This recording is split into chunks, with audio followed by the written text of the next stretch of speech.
Hello everyone, welcome back to my channel. ఈరోజు recipe మీకు ఖచ్చితంగా నచ్చుతుంది.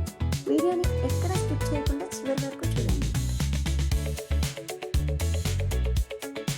దీనికి కావాల్సిన సింపుల్ ఇంగ్రీడియంట్స్ ఏంటంటే milk, bread slices, milk powder, custard powder, sugar and cream. First ఒక ప్యాన్లో 300 ml మిల్క్ తీసుకొని అందులో 3 స్పూన్ షుగర్ని యాడ్ చేసి మీడియం ఫ్లేమ్ మీద బాగా కరిగించుకోవాలి. మిల్క్ బాగా బాయిల్ అయ్యేలోపు బ్రెడ్ సైజ్ అంచుల్ని నీట్గా కట్ చేసి పక్కన పెట్టుకోవాలి.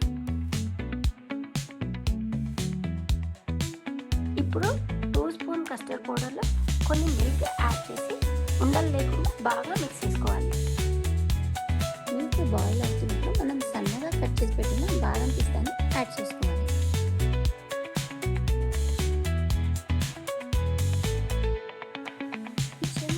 బాయిల్ అవుతున్న మిల్క్లో వేసి బాగా కలపాలి. మిల్క్ కాస్త చిక్కబడి మంచి టెక్స్చర్ వచ్చే వరకు బాయిల్ చేసుకోవాలి. సరే, వీడియోలో చూపించిన విధంగా కొంచెం థిక్నెస్ రావాలి. ఇప్పుడు మరొక బౌల్లో milk powder, sugar powder, malai వేసి బాగా మిక్స్ చేసుకొని క్రీమ్గా తయారు చేసుకోవాలి.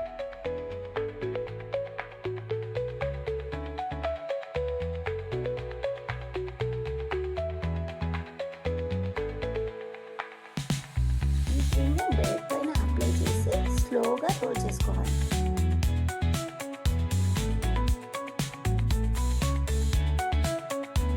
ఇలా చేయడం వల్ల రస్మలై అయితే స్వీట్ షాప్ లాంటి టేస్ట్ వస్తుంది.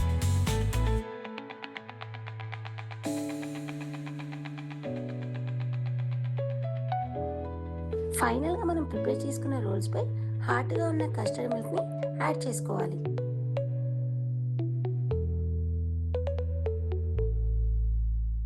బాదం పిస్తా పీసెస్తో గార్నిష్ చేసుకుంటే నోట్లో వేస్తే కరిగిపోయే బ్రెడ్ రస్మలై రెడీ. మీరు కూడా ఖచ్చితంగా ట్రై చేసి ఎలా వచ్చిందో కామెంట్ చేయండి. మీకు ఈ వీడియో నచ్చితే వెంటనే లైక్ చేయండి, మీ ఫ్రెండ్స్కి షేర్ చేయండి. మరిన్ని టేస్టీ రెసిపీస్ కోసం మా ఛానల్ని సబ్స్క్రైబ్ చేయడం మర్చిపోకండి. చూసారుగా ఎంత సాఫ్ట్ అండ్ స్మూత్గా ఉందో. దీన్ని 10 to 15 minutes ఫ్రిడ్జ్లో ఉంచి కూల్గా సర్వ్ చేసి టేస్ట్ చాలా బాగుంటుంది. Thank you for watching.